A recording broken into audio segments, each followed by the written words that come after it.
To be labeled a criminal in this society that we live in is a death sentence in some regards. It is a firm barrier between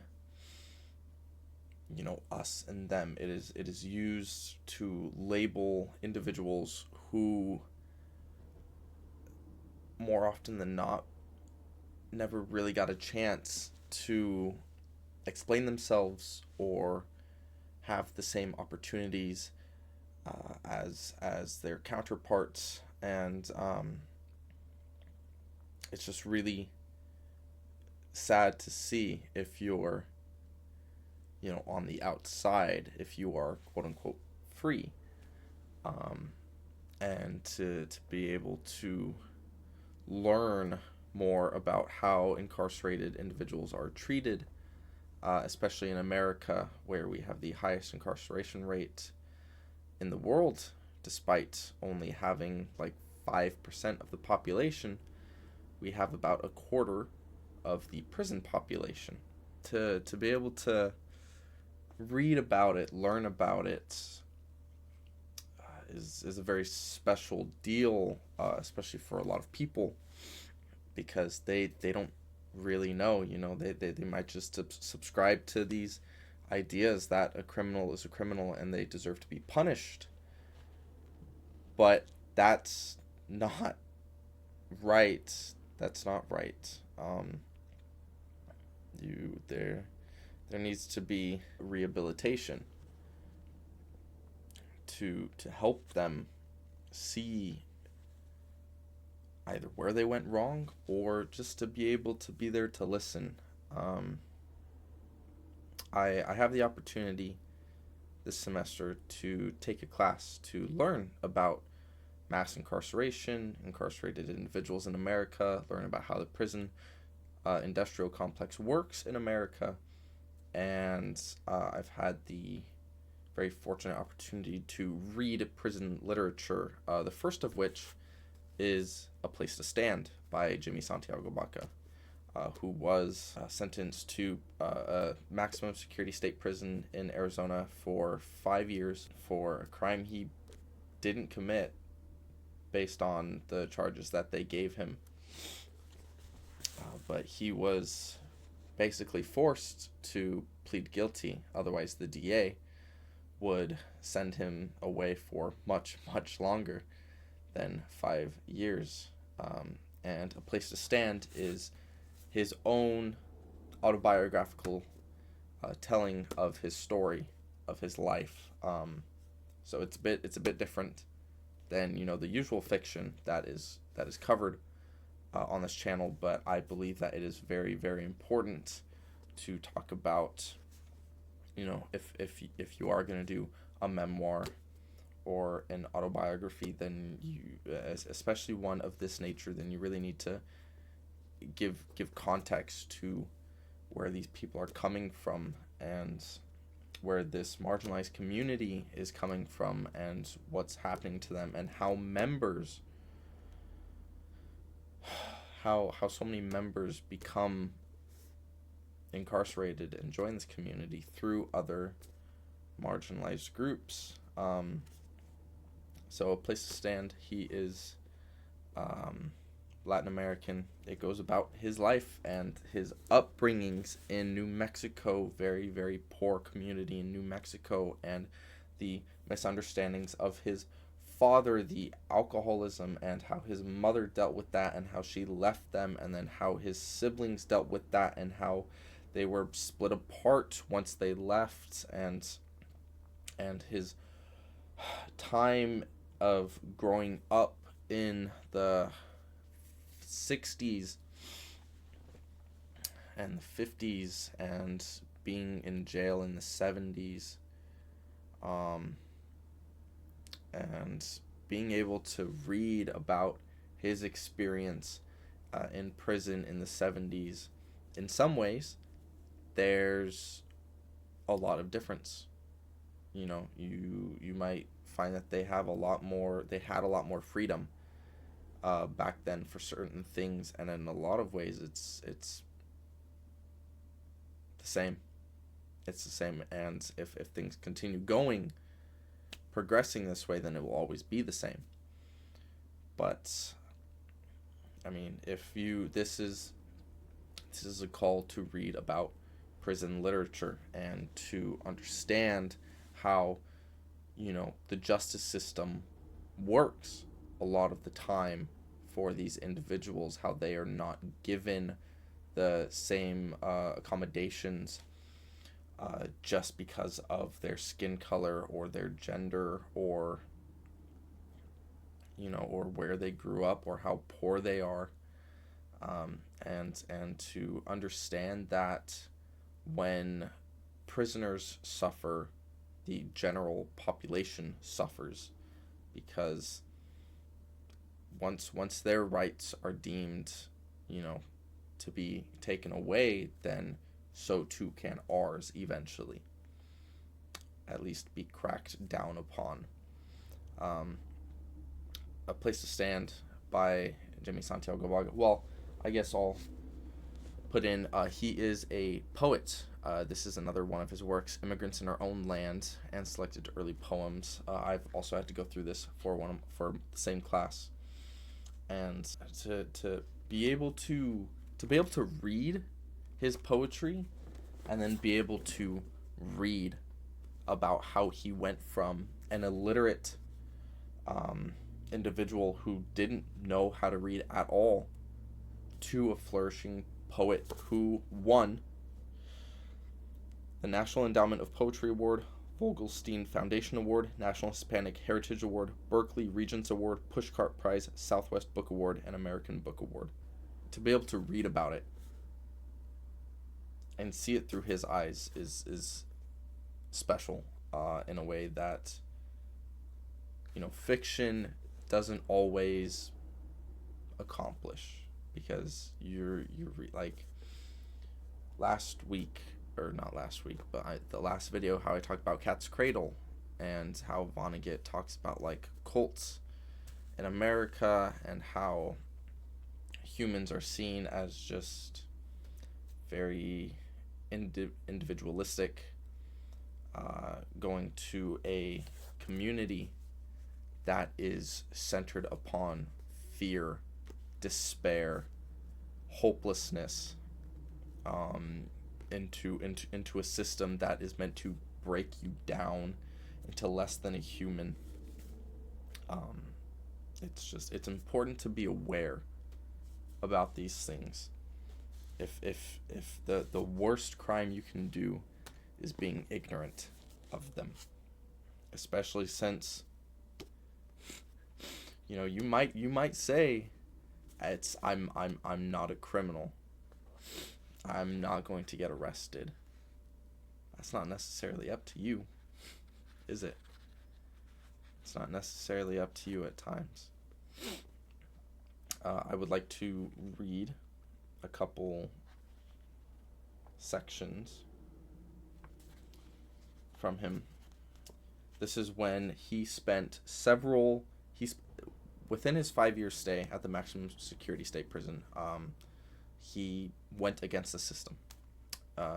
Jimmy Santiago Baca went against the system and refused to work.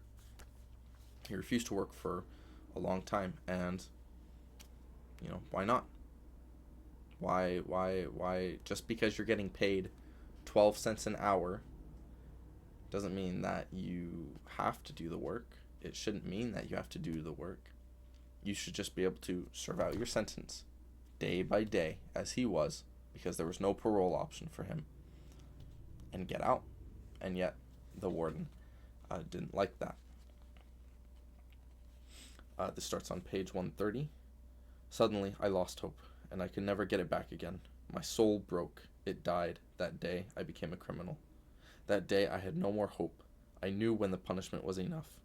And then it kept going on, and from that point it made no sense. Remember, it's not the size of your muscles or your mouth. Here, the heart is all that matters. The mind can't accept being in a 6x9 cell for years, but the heart understands it has to be done. The mind says there's no way I can live in prison for years, but the heart says deal with it and shut the fuck up. The mind senses your growing brutality, but the heart ignores it. Forget freedom, the heart commands. It's concerning that prison literature is not more heavily, I don't want to say commercialized, but it is certainly not out there as much as it should be. It is not made aware to us on the outside, us who are able to do change.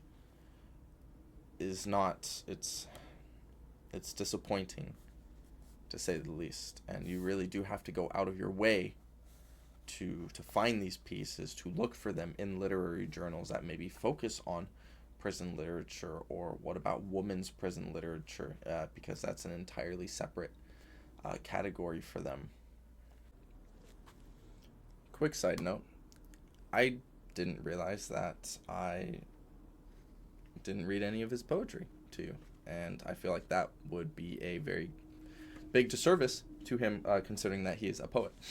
So we're going to do that. I also wanted to mention that his book is, it's very descriptive. A Place to Stand is the way he describes, he's able to, the way he talks about his own education in prison, not through like an outside source, but his own education within himself to become a poet, to understand and recreate these scenarios from his childhood and live through them again and again and again, and his broken heart through his teenage years and his childhood, and to see all of that be accomplished and molded into his poetry is fantastic.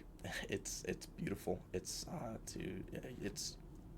rare to be able to see that, and it should be cherished as a reader, to be able to see an author and a poet be so open about this, about their struggles, because not everybody has struggles like these. So yeah, anyways, I'm going to do 3 small ones, but a lot of his are a lot bigger. They're almost in paragraph form, but not quite. His inspirations for a lot of Dickinson, Pound, Wordsworth, not Wordsworth, Whitman, and I'm forgetting another one, Nadura, I believe, without grabbing the book and flipping through pages. This one's titled Like an Animal. Behind the smooth texture of my eyes way inside me, a part of me has died. I move my bloody fingernails across it, hard as a blackboard, run my fingers along it, the chalk white scars that say I am scared. Scared of what might become of me, the real me, behind these prison walls. The next, titled When Life, is cut close, blades and bones, and the stench of sewers is everywhere, blood-sloshed floors, and guards count the dead with the blink of an eyelid, then hurry home to supper and love. What saves us from going mad is to carry a vacant stare and a quiet, half-dead dream. This last one is called Count Time. Everybody to sleep, the guard symbolizes on his late-night tour of the tombs. When he leaves, after counting still bodies wrapped in white sheets, when he goes, the bodies slowly move in solitary ritual, counting lost days and mounting memories, numbering like sand grains. The winds drag over high mountains to their lonely deaths. Like elephants, they go bury themselves under dreamlike waterfalls in the silence. I will let you get on with the video. Thank you. This wasn't a script, but I guess I can tell you, what it speaks on. Place to Stand speaks on the humanity and morality and mortality of humans. It speaks on, like I said, despair, fear, solitariness, loneliness. It speaks on the mentality you must have and what happens when you lose that mentality, when it's stripped from you. But most importantly, if you're going to get anything out of this novel, it speaks on forgiveness and hope. Because that is the one thing that's going to keep you alive. Whether in prison or out of prison. Hope, and at times forgiveness, will keep you alive. Jimmy Santiago Baca, I don't know why I'm saying it like that, had several close family members stripped from him throughout his life through drugs, murder, addiction, and through it all, he maintained that hope and that forgiveness for what they've done to him in his past, in his childhood, and what the future can hold. And you see it, you read it, what it's like when you're about to lose that hope, when you're about to lose that humanity. And like I always preach about on this channel, it's literature is to gain new experiences. It is to learn about new cultures and how the way people see the world and what they've lived through, to gain a deeper understanding of our time here. That's why I have all these books, and this is a very important one because it's not fiction. It's real. It's real, and it's there, and it's happening to millions of people in America right now. Right now. And if you'd like to look it up, be my guest. I'll probably provide some infographics and links down below so that way you can check it out.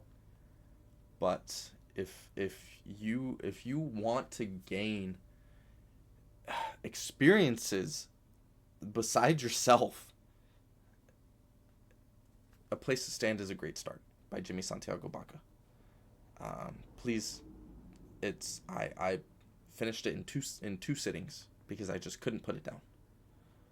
And afterwards, or even before, go pick up one of his poetry collections, because a lot of these he composed while he was in prison, and you get to see them. You get to see the evolution of his becoming a poet.